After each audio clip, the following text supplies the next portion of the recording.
مانگی ذی الحجەیە، ینی مانگی حاجیان. ئەمڕۆ ڕۆژی دووەمە و لەم مانگەشە 10 ڕۆژمان هەیە زۆر زۆر پیرۆزن. پێغەمبەری خوا صلی الله علیه و سلم فەرمێ ما من أيام العمل الصالح فيها أحب إلى الله من هذه الأيام. ئەفەرمێ هیچ ڕۆژانێک لە ڕۆژانی ساڵان نییە ئەوەنەی ئەم 10 ڕۆژە کردەوە لە لای خوا خۆشەویستتر بێ، کردەوەی چاک تایە ئەنجام بدرێ، ئەوەنەی ئەم 10 ڕۆژە. وتیانەی پێغەمبەری خوا تەنانەت جیهادکردن لە پێناوی خوا ئەوەنەی کارکردن لەم 10 ڕۆژە پیرۆز نییە، فەرمووی تەنانەت جیهادکردنیش لە پێناوی خوا. یعنی جیهاد کە ئینسان ئیتر نازانم چۆن باسی کەم، گەورەترین پلەی بەخشینە بەخوای پەروەردگار کە نەفس و ماڵت ئەبەخشی، ئەوەنەی ئەوە گەورە نیە لەم مانگە لەم 10 ڕۆژە کار ئەنجام بدەیت، کاری چاکە ئەنجام بدەیت. ئەمجا پێغەمبەر صلی الله علیه و سلم فەرمووی ئیلا کەسێک نەبێت کە ئەچێ بۆ جیهاد بە ماڵی و بە نەفسی ناگەڕێتەوە، یعنی شەهید ئەبێ لە پێناوی خوا، ماڵەکەیشی ئەچێ و خۆشی تیاچێ، ئەو کەسە نەبێ، یعنی وەکو بڵێ کارەکەی لەمە گەورەترە کە لەم 10 ڕۆژە ئەنجام بدرێ. ئەگینا هیچ کارێکەوەی ئەم کارە لای خوا خۆشەویست نییە کە لە ناو ئەم 10 ڕۆژە ئەنجام بدرێ. بۆیە سەعیدی کوڕی جوبەیر و هەندێک لە سەلەف و پیاوچاکان ئەوەندە خۆیانیان ماندوو کردووە لەم 10 ڕۆژە کە بە هیچ شێوازێک لە کاتەکانی ترە ئەویان نەکردووە. يعني هەندێک لە پێشینان لەبەر خاتری ئەو حەدیثەی پێغەمبەری خوا صلی الله علیه و سلم و لەبەر خاتری ئەوەی خوای تعالی لە قورئانیشە ئەفەرمێ والفجر وليال عشر، خوای تعالی سوێن ئەخوا بە ئەم 10 ڕۆژەوەکو ئیبن عەباس فەرمێ کە هەر شتێکیش خوای گەورە سوێنی پێ بخوا دیارە زۆر پیرۆز و زۆر مەزنە، بۆیە خوای پەروەردگار سوێنی پێ خواردووە. ئیمام ئیبن حەجەر ئەفەرمێ هیچ ڕۆژانێک نییە ئەوەی ئەم 10 ڕۆژە پیرۆز بێ لای خوای پەروەردگار، بەڵام طبعا لەبەر ئەوەی بۆچی یعنی پیرۆزە لەبەر ئەوەی زۆربەی عیبادەتە گەورەکان لەم ڕۆژانە ئەنجام ئەدرێ. بۆ نمونە نوێژ ڕۆژوو خێرکردن و حەجکردن، تەنانەت لە مانگی ڕەمەزانیشە ئەمانە تایە کۆ نابێتەوە هەمووی، یعنی حەج لە مانگی ڕەمەزانە کۆ نابێتەوە. بۆیە ئەفەرمێ ئەم 10 ڕۆژە لە هەموو ڕۆژانی ساڵ پیرۆزترن و دەشەوەکەی ئەخیری ڕەمەزانیش لە هەموو شەوانی ساڵ پیرۆزترن، لەبەرەوەی لەیلەتول قەدری تایە. جا ئاگامان لێ بێ لەوانەیە کێ بڵێ مامۆستا تۆ لە ڕەمەزانە فەرمووت دەرشەوەکەی ئەخیری زۆر پیرۆز، بەڵێ شەوەکان بەڵێ، بەڵام ئەمەش 10 ڕۆژەکەی زۆر پیرۆز. جا با ئەمە بزانین ئەم فەرقە. ئەو کارانەی کە حەقە ئێمە لەم 10 ڕۆژە زۆر گرنگی پێ بدەین، مەسئلەی نوێژەکانمان لە وەقتی خۆیان و هەوڵ بدەین تا ئەتوانین يعني سنتەکانیش ئەنجام بدەین بە پێی توانە. ئەو سنەتانەی کە پێمان نەکرێ ئەنجامی بدەین، نوێژی زوحا، شەو نوێژە سنەتەکانی ئەوەی کە لەگەڵ فەرزەکان ئاکرێت لە پێشیە و لە پاشیە، و هەوڵ بدەین ئامادەی نوێژی جەماعەت ببین بە قەدەری توانە. پێغەمبەری خوا صلی الله علیه و سلم ئەفەرمێ بە سەحابەیەک فەرمووی هەوڵ بدە زۆر سوجدە بۆەوە بە خوای تعالی، زۆر سوجدە ببە، چونکە هەر سوجدەیەک کە ئەیبەی لای خوای تعالی پلەیەک بەرز دەکاتەوە و گوناحێکت لەسەر لە ئەبا. بۆیە نوێژکردن باشترین عیبادەتەکانە. پاشان ڕۆژوگرتن لەم مانگە زۆر پیرۆزە. پێغەمبەری خوا صلی الله علیه و سلم نۆ ڕۆژی یەکەمی ئەم مانگەی گردووە، دیارە دەیەم ڕۆژی جەژنە، ڕۆژووی تیا ناگیرێ، یعنی ئەم 10 ڕۆژەی نۆ ڕۆژی یەکەمی ڕۆژووی تیاگیرێ، دەیەم ڕۆژی ئەکەوێتە ڕۆژی جەژنی قوربان کە ڕۆژی شەمە ئەکا کە دێتەوە، ڕۆژووی تیا ناگیرێ، حرامە ڕۆژووی تیا بگری. بەڵام ئەم نۆ ڕۆژە سنەتە و بە تایبەت ڕۆژی نۆیەمی، بە تایبەت ڕۆژی نۆیەمی کە ڕۆژی عەرەفاتە. پێغەمبەری خوا صلی الله علیه و سلم فەرمێ داواکارم لە خوای پەروەردگار کەوا ببێتە مای کەفارەتی 2 ساڵ گوناح، ساڵێکی پێشوو ساڵێکی پاش، بۆ هەر مسلمانێکە ئەو ڕۆژە بگرێت. ذکرکردن لەم مانگە یان لەم 10 ڕۆژە زۆر زۆر مهمە. هەموو نەوع ذکرەکان سڵاوات لەسەر پێغەمبەری خوا صلی الله علیه و سلم، سبحان الله، الحمد لله، ولا اله الا الله، والله اكبر. وبتايبت او ذكريك ذكري ججنان لا اما مشهوره ام ذكرى هر لا دوێنێ ئیتر ئەم ذکرە بۆ تێبیڵێ حتا چوارەم ڕۆژی جەژن، حتا ئێوارەی چوارەم ڕۆژی جەژن ئەمە سنەتە ئەو ذکرە بڵێ لە بەرخۆتەوە لە فەیسبووکەکەت لە هەر شوێنێک مەجالت هەبێ، لە هەر شوێنێک و هەوڵ بدەن ئەوانەی کە فەیسبووکیانە هیچ نەبێ لە فەیسبووکەکەت ئەمە بکە بۆەوەی خەڵک بزانێت لە جەژنە ئێمە ئیڵێنەوە الله أكبر الله أكبر الله أكبر لا إله إلا الله الله أكبر الله أكبر ولله الحمد.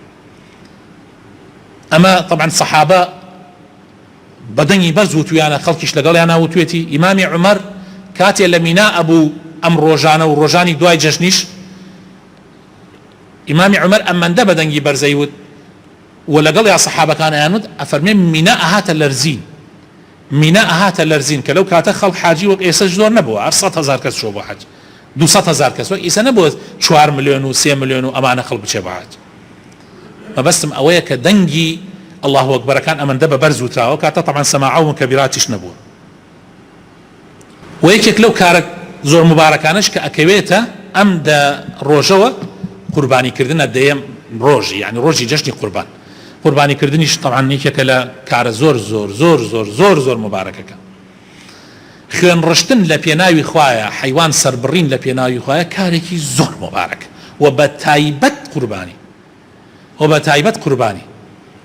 دیارە جەنابتان ئاگادارن هەندێک کەسێ هەر لە پێشە خۆی ئامادەکە بە قوربانی. بۆیە منیش ئەڵێم هەر کەسێ توانای هەیە، هەر مسلمانێک ئەتوانێت بە پێی توانای خۆی ساڵانە هیچ نەبێ حیوانێ بۆ خۆی و خێرەکەشی بۆ ماڵ و مناڵی بیکات.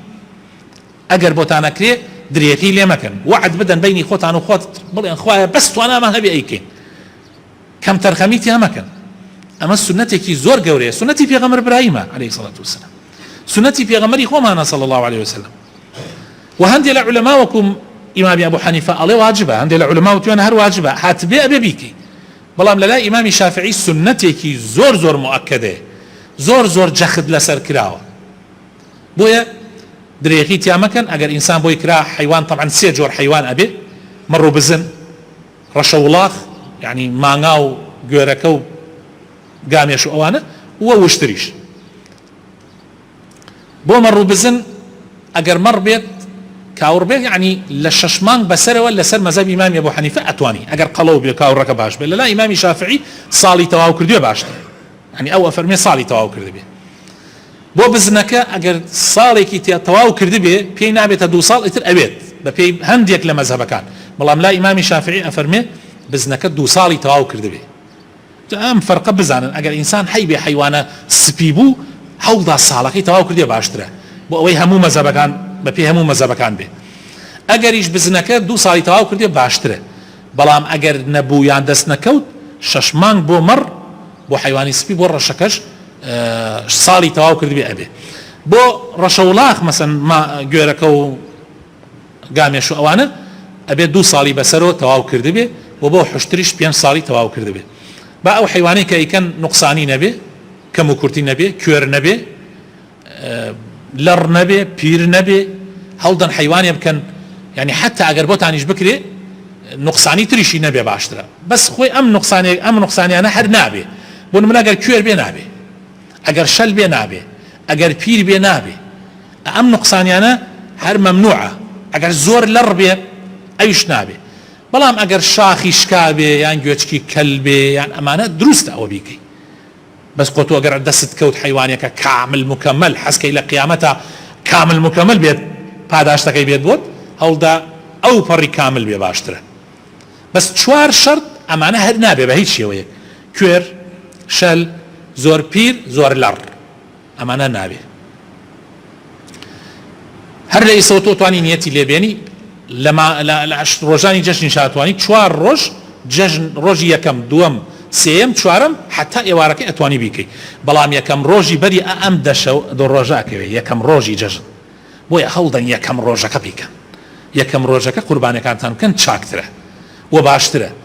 و بە تایبەت ئەگەر نوێژی جەژنت کرد و گەڕایتەوە بیکەی ئەوە هەر فرە باشترە. ئەگەر بۆت کرا بە شەوانیش دروستە سەری ببڕی، یعنی شەوانیش دروستە حیوانەکەت سەر ببڕی. حیوانێک بکەی بۆ خۆت ئەبێ، بۆ یەک نەفەر ئەبێ، بەڵام ماڵ و مناڵەکەت تایە لە خێرەکەی بەشدارە بن. بۆ نمونە من و ئەوەی کە ها لەگەڵ ماڵ لە ماڵەوە کە سەرپەرشتیانەکەم. بەڵام باوک و دایکت کە وەفاتیان کردووە یان باوک و دایکت کە ماڵیان جیایە، یا برایەکت کە ماڵی جیایە، یان خوشکێکت کە ماڵی جیایە، یان کوڕەکەت کە ماڵی جیایە، ئەوە نابێ.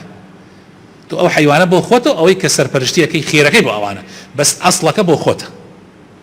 بەڵام لە مانگاکەیە لە گوێرەکەکەی 7 کەس ئەتوانێ بەشدار بێتیایە، یعنی 7 کەس خۆی و خێرەکانیشیان بۆ مناڵەکانیانە. 7 کەس من و برایەک و خوشکێکم و ئامۆزایەکم و ئاوا 7 نەفەر ئەتوانێ بەشدار بێتیایە. ئیتر ئەگەر هەرچیتان پێکرا بیکەن. پێغەمبەری خوا صلی الله علیه و سلم 2 حیوانی سەر بڕی. یەکێکیان فەرمووی خوایە لمحمد وأهل بيت محمد ولي بقرة يعني بو خوي وكسو كارك يكي تريشان فرمي لأمتي محمد ولي بقرة هر كسي فقير به ونيبي بأميد نبي وبيتعقد نبي في غمر صلى الله عليه وسلم قرباني بو كردوه يعني اميل بير نكردوه هزار صلاة ولا صرف في غمري خاص